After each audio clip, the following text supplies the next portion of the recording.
Сәлем, сұлу қыз, зерігіп отырсың ба? Сәлем, я зерігіп отырмын. Мүмкін бір жаққа барып қайтармыз. Болады, бірақ мен кешкі 10-ға дейін үйде болуым керек. Мамам күтіп отырады. Мама, сен кішкентай қызсың ба не? Кездесулерге де маманмен баратын шығарсың.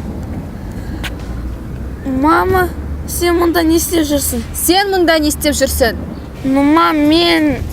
Еш нәрсе естігім келмейді. Жүр үйге. Кездескенше, сұлу.